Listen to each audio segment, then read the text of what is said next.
Avec Infini Regret. Um, so this is another one of those games that feels like it's incorrectly labeled over on BGG. They treat it as part of the Musket and Pike series, along with all the other Via Victus games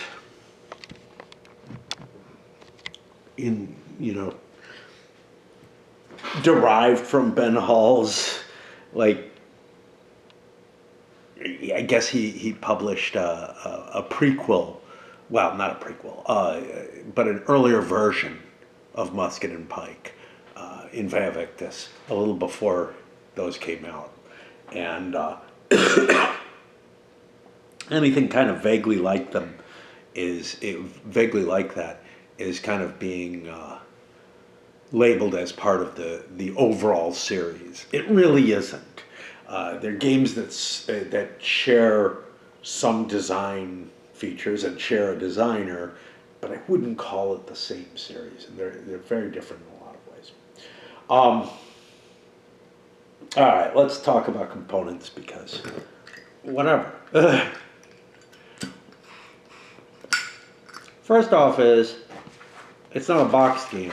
It comes in this folio, which has its advantages and disadvantages.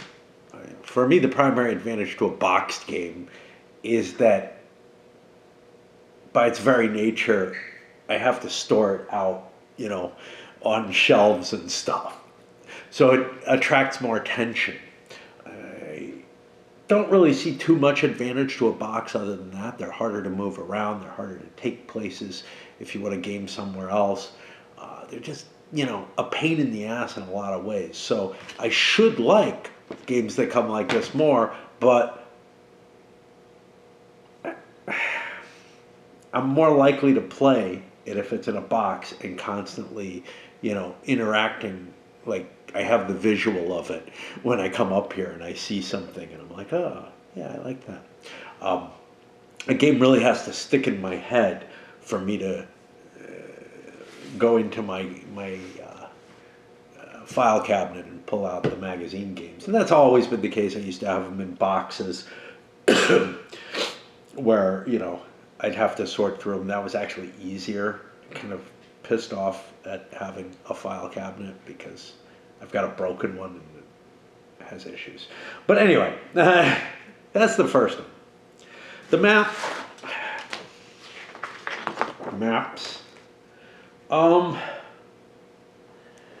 I think these all have consistent color scheme, which is the higher the elevation, the darker the color is, which is pretty standard for wargaming. But in Musket and Pike, some of the I was playing Under the Lily Banners recently, and at least some of the scenarios in that use lighter colored stuff as higher terrain, some use darker. It's really a confusing schema. I could get used to if they always use the darker for the lower terrain, because it kind of makes sense. The ground's more lush there, the water's more present, stuff like that. Especially if you're going to go with shades of green as your map coloring. Not that they don't have more colors. There's full color palette being used in some places, but it's not garish. It's trying to get the appearance of things. The counters. So these contain different information than the Musket and Pike ones. The information is presented clearly for the most part. They have the addition or the strong advantage of not relying on you being able to puzzle out what the little icon, the figure of the soldier or whatever, means. Picture of a figure of a soldier. Yeah, that works in some cases. Like if I think to the old War and Peace where they've got like a horse or a guy standing. Yeah, I know what those are, and then they express other information with color and whatnot. but I understand the difference between infantry and horse very easily in that picture. When you start getting to these kind of more modern style images, they can become very, very difficult to discern what the unit is by the unit type by the image that's on it.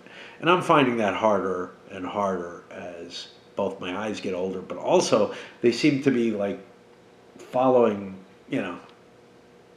such giving you such limited capability to actually notice it. So in the musket and pike series, that's the only information you have, and quite often it's pretty hard to deal with. That's the first thing. Instead of that, they have a little letter on each unit, which is the type of the unit, and that works really, really well. Except there's a larger number of types in this set, which makes it a little harder to maybe internalize all the specifics from what ends up being a fairly big sort of clash of arms table, if we're using Great Battles of History type terminology there. This is one of the other, I'll get back to the counters in the other, but the player aid, it's in 2 languages, as are the rules. We'll get to them too. For some reason or another, it's laminated. I believe I bought this new. I know I had to clip the counters. It was a long time ago, like about when it came out. I got it from GMT because I liked musket and pike, and this was supposedly musket and pike-like. And it is. It's like musket and pike. It's not. It doesn't play quite the same, maybe for historical reasons. Not sure about that. And it's got significant differences in the rules. But it's close enough that those differences are like, you get faint echoes and you're not sure how to handle something, and find myself looking it up more often. Let's get back to the counters before I get to the rules, which makes the looking it up more often difficult, but not that GMT rules are particularly better. The counters also have a colored little square that indicates which wing formation they're in. And for the most part, all the counters are used in just one scenario each. There are some that duplicate. A little bit of work can be done, so they're careful enough to make sure that the right color works in both scenarios, right? It's not a hard problem, but it's something that could easily be screwed up. The only problem I have with that, again, huge advantage over musket and pike, which has a little letter or nothing. And you have to rely on the name of the unit and try to keep track of that. The little letter in the musket and pike is, from what I've seen, may change in even later versions, is only on the front of the counter. So when the counter's flipped over, which it often is, it will not express that piece of information to you for various reasons. But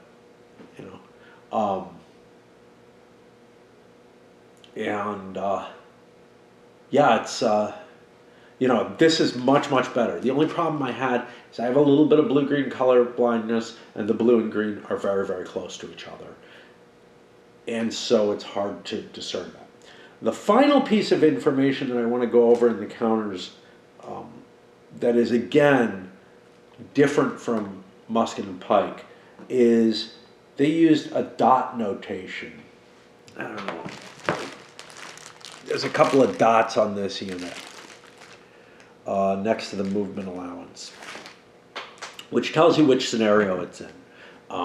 So 0, 1, or 2 dots tells you which scenario the counter is for. Now, there are a couple of counters that are used in multiple scenarios. Sometimes the scenario instructions tell you about that. Sometimes they don't. Such is. Those dots are more problematic. Now, musket and pike, The early games of it didn't have any scenario letters on them, and they may have shared units between scenarios quite a bit. As I got to more later boxed games of it, they began to print one counter per scenario, like this is mostly doing. And they would put a couple little letters on it. That worked okay. It gives you something so that you can sort as you prep your game for playing, keep them separate in separate bags and everything. But the dots aren't always clear. I found myself mistaking like a horse's hoof or a boot for a dot, or vice versa, and not necessarily being able to tell what's going on. Sometimes the dots are printed in a bad location, whatever. So the sorting was difficult, setup was difficult because of that. There's a lot of time on components.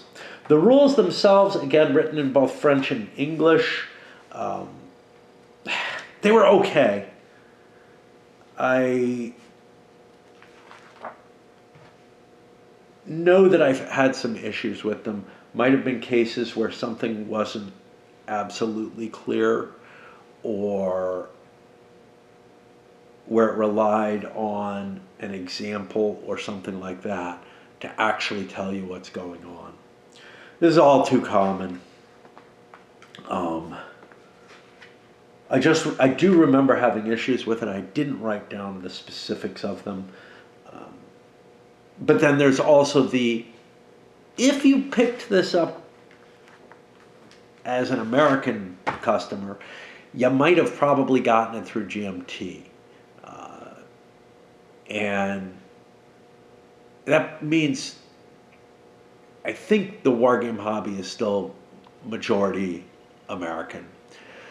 I have the suspicion that means that the majority of people who are playing this also played Musket and Pike. Obviously, this might be more prevalent of a game in Europe. Who knows? But GMT does carry this, and so that's how I bought it, is through GMT when I bought some other things. And that means you're going to have this kind of grinding where the two games work differently and operate differently. And it's going to be particularly hard to deal with, at least for me, similar rule sets that have significant and important differences.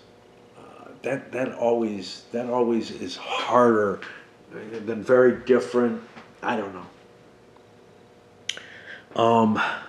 Anyway, I found myself having a lot of trouble remembering ghosts of rules and stuff like that. Sometimes ghosts of rules that I was getting wrong in Musket and Pike, so that was kind of cool. I finally finished all my Musket and Pike games, and then got to this, and this kind of by that more careful look I had to do in comparing the two rule sets, I got myself into a position where, they seemed, it seemed wrong, and then I would look it up in Musket and Pike, and it'd be like, okay. And then also Musket and Pike's rules have evolved over a long time, whereas these feel much, much rougher. So let me take a look at the different sections of the rules and see what I can get to. Sequence of play is essentially the same. Activations, sequence of play is essentially the same. One difference, though, is reactivation of units. You're only allowed one. So if you take a wing and activate it and get a reactivation, you don't get to roll again for another reactivation. That creates a slower battlefield, one that doesn't develop as quickly as the Musket and Pike does. I actually think that's a big deal. So there's a couple of things that really hinder the bloodiness of these battles. And this is where I'm not sure whether that's historically accurate. It feels far too sedate. Whereas musket and pike may feel a little bit too furious at times.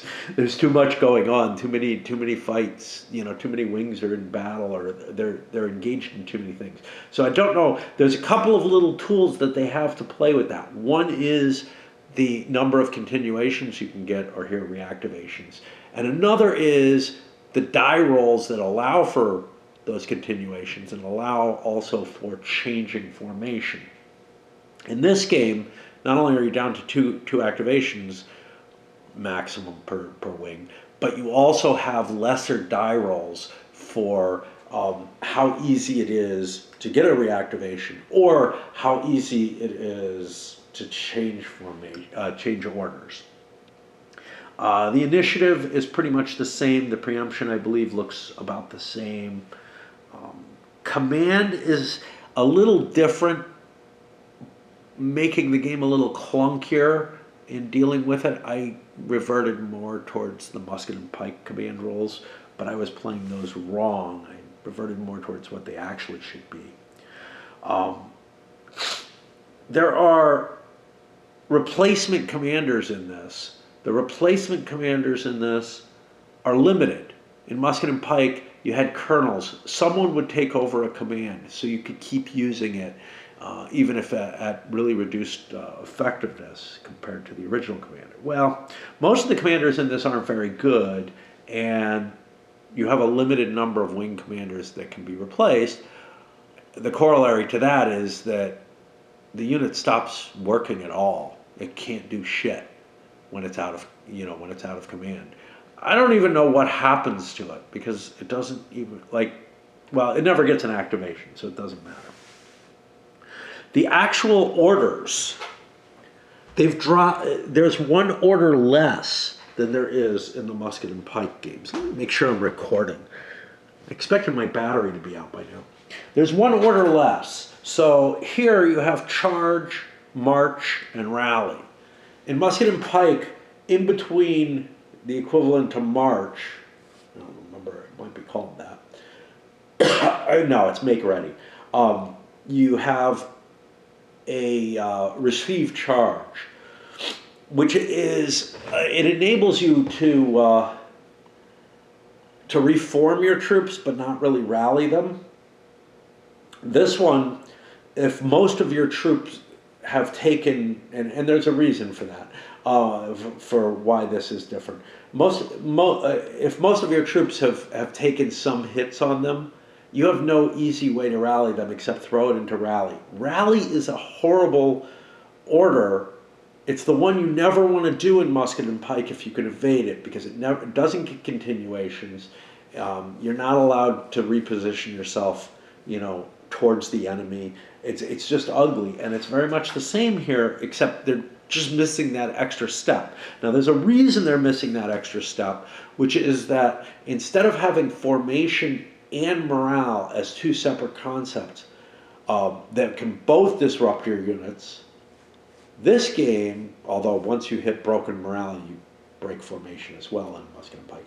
This game has just one thing that kind of encompasses both of them, which means that you essentially take a morale hit for walking through bad terrain, right?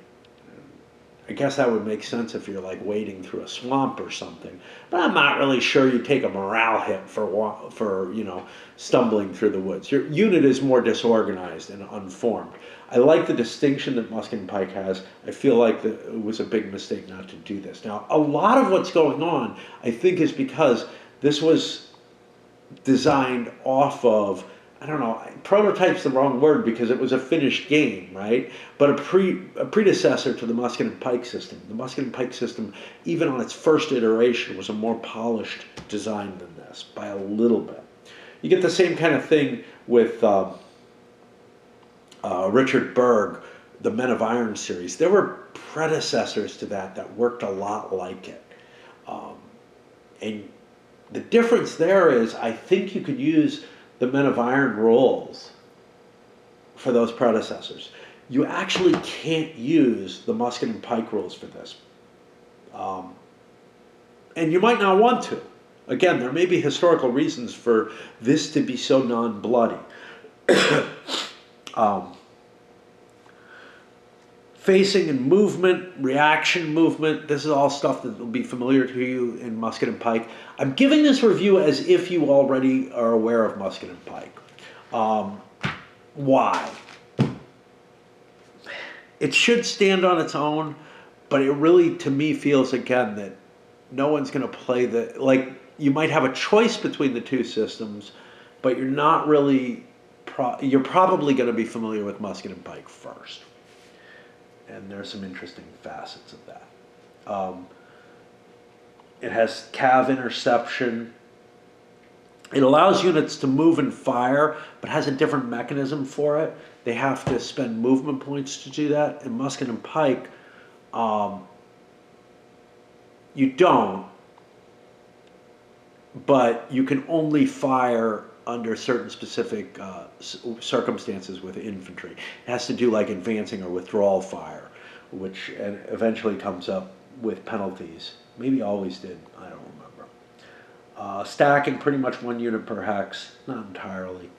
The fire combat is done in a different with a different mechanism. So this is something else you wouldn't be able to transfer the tables over from Musket and Pike. So you can't take the rules whole cloth from it, no matter what. You might be able to create some sort of bastard of it.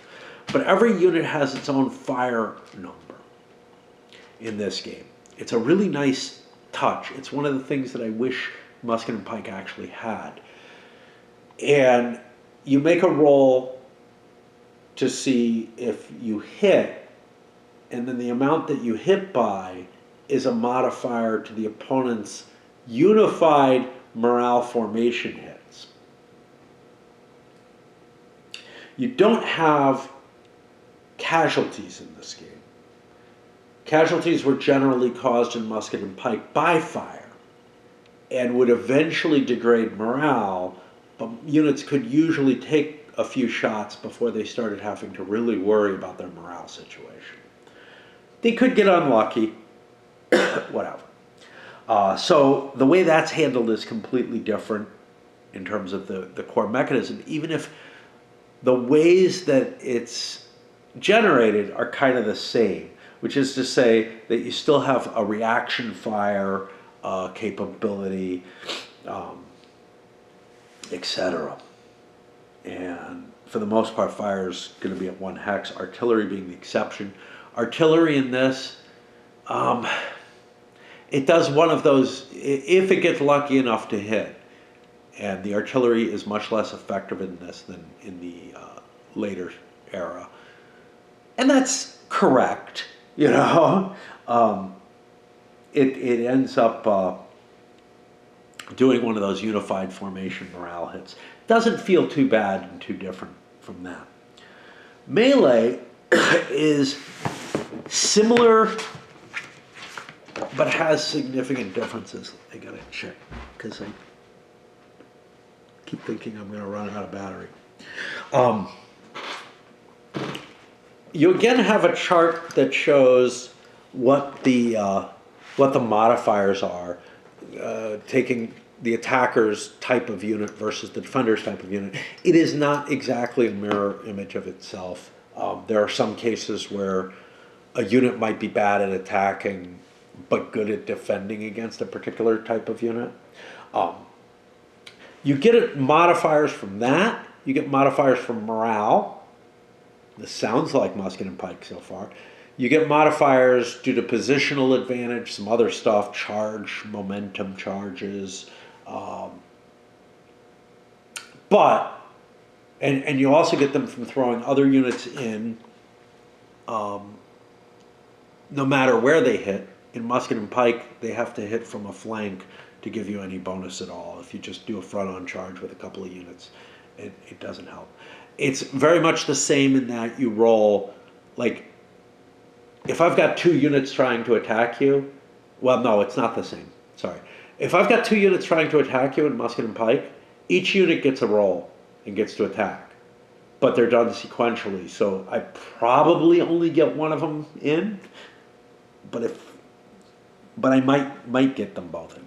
In this, you have a lead unit, and the other units are supporting units, and they are also they provide you with modifiers, but don't give you additional die rolls. And then the melee table has effects that are similar to the musket and pike one, but one of the big differences is there's no indication that in the rules. Now, I found a hint of this in somewhere in the discussion of the game online, but there's no indication that there's any limit to how much modifier you can accumulate.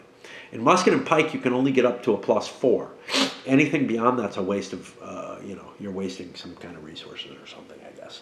But what that means is that you could get a big enough plus that you've got a good chance of just eliminating the enemy unit. But like I said, this system is less bloody, and it's missing some key elements that musket and pike has.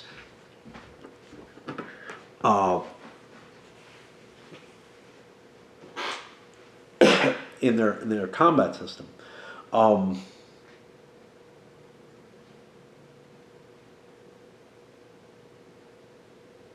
And notably, you don't have cav pursuit,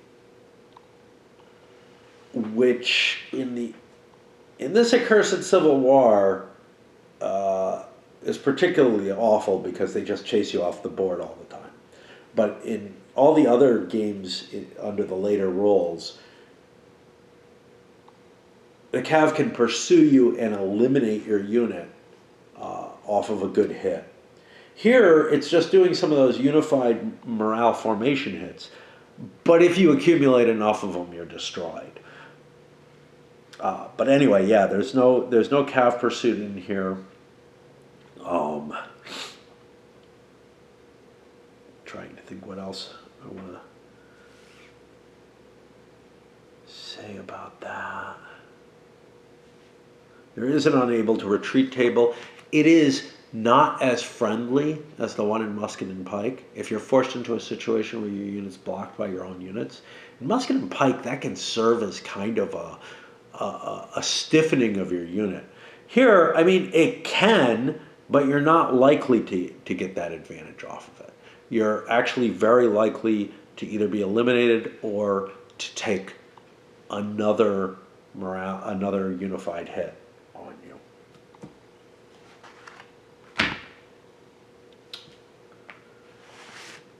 Okay, here's a big one. Infantry basically can't attack cavalry in melee. Forgot about that. Didn't make that mistake, but I forgot about it. This is, I think, meant to represent the carousel, where the cav would ride up, shoot, and move away. And also the cav's ability to evade infantry units trying to attack them. Now, if a unit is, I don't remember what the term is, disordered enough. No. Shaken. Shaken is worse than disordered in this. If a cav unit is shaken, it has no movement. It's so disrupted, or morale broken for that matter. Actually, I'm not even sure of that. Like,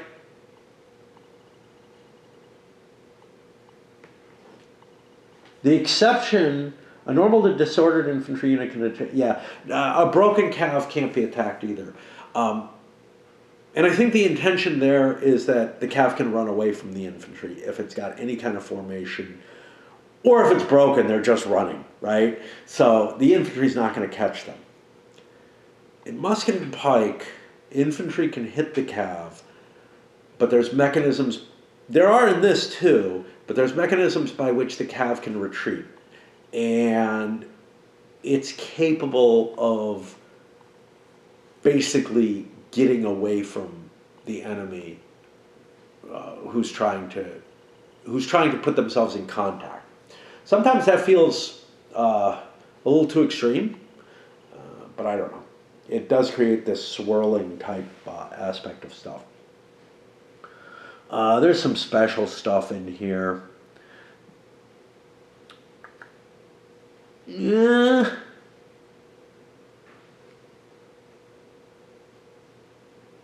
Morale checks are handled pretty much the same way, but again, formation is taken into account in the same unified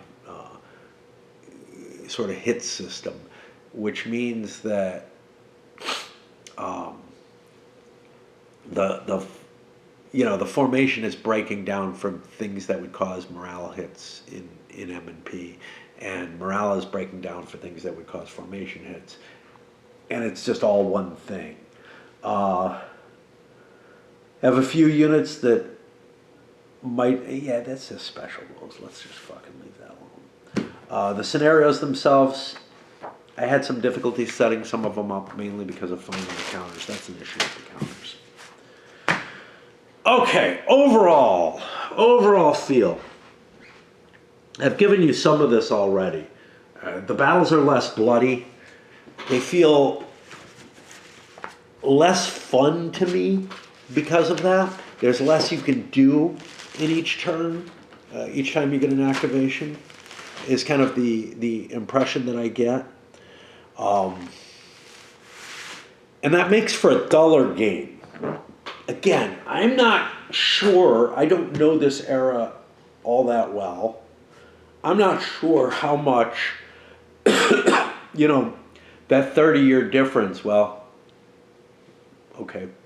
70 to 30-year difference makes in terms of how bloody the battles were, how much the units were willing to engage, how much they were willing to hit each other.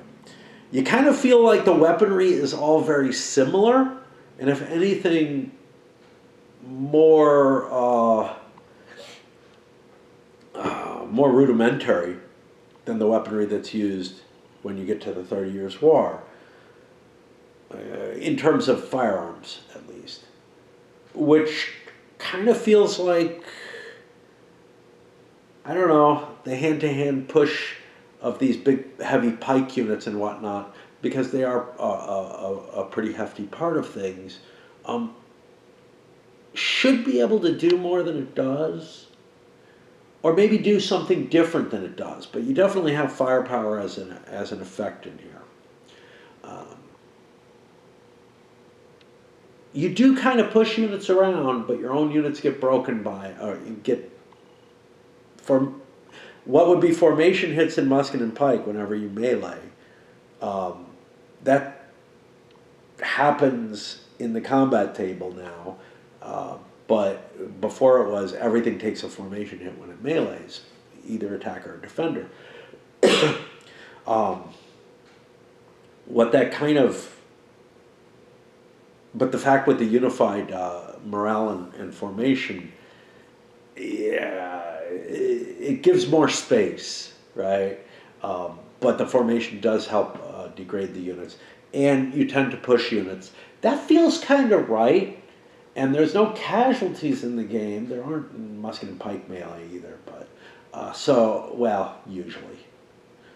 So you're not tracking that. So you're really saying, is it easier or harder to break a unit in this era than the later era? And yeah, maybe it is. Maybe it is harder to break these units through melee or whatever. Maybe pushing them and slow recovery and whatnot is all appropriate. But it's dull. It's just duller. And that's sad, but for me, it takes some of the excitement out of the game. The Cav feels a lot less decisive in this. It's not going to slip around the back and knock out units. There are a fair amount of units that have all-around facing against Cav attacks, so they're kind of just defended by that.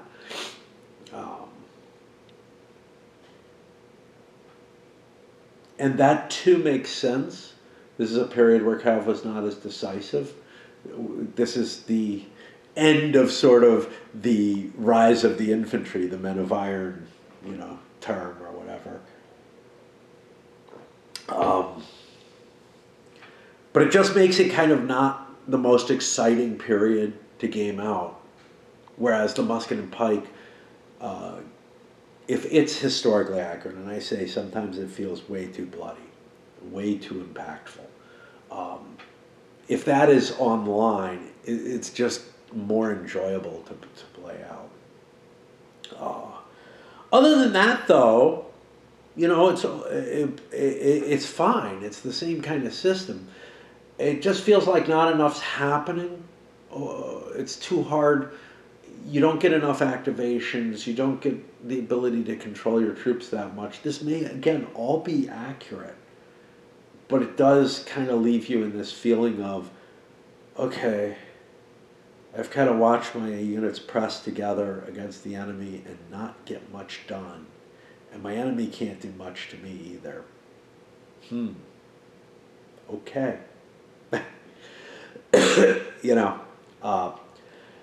Why did I not buy more of these? Because I wanted to see how good the components and rules were and actually get to play it before I could get others. And this is a big factor. Later games in the Avec Infini Regret have different base rules that are meant to be used, like with Musket and Pike, to be backfilled into the earlier games. So I think I have to get one of the later ones to see if it's significantly different and better. By the way, some of the things that I said about the counters here and whatnot, when I'm brushing on Musket and Pike, I think the later multi-game boxes of those actually provide better counters. I know I've heard people complain they're ugly and all that. They provide more information on them as far as I can see. Anyway, I have infinite regret that I didn't get more of these. I don't know how easy they're going to be able to pick up, but I certainly will keep my eye out for opportunities to buy more of them.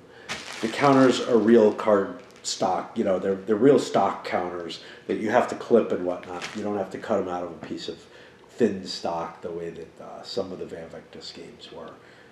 I don't know if they've just made that their standard or whatever. And I don't have battles in this detail in this era other than this. This is a particularly interesting era to me. So is Musket and Pike. But this is actually a little earlier, and there's something I liked about this. My favorite minis game that I ever played, I only played it once, was a very detailed set of rules, very pretty minis, and even more important, pretty terrain that the guy had. That covered, I think, more this era, maybe even a little earlier, that sort of beginning, when tercioses were first being used and whatnot. So gunpowder was less important, but it was already present to small amounts. So I think it was actually earlier than this, say early in the 16th century instead of the late half of it. And I was just in love with it. Now, I don't know how good the system was or whatever. I was entranced by it because I had not seen anything like it, in that era. And so I feel like I really screwed up by not buying more of these. But I had no idea. I don't know if I've even played a Vavectus game before. I own a few more. Some of them I have to cut out the counters like it's a Steve Jackson game. As opposed to having actual die cut stuff. Anyway, yeah, if you like Musket and Pike, you may or may not like this, because it is less exciting. However, I feel like I want to acclimate myself to the type of battles that it has, and play out, this era, and I don't think that there's a better option. I'm not sure.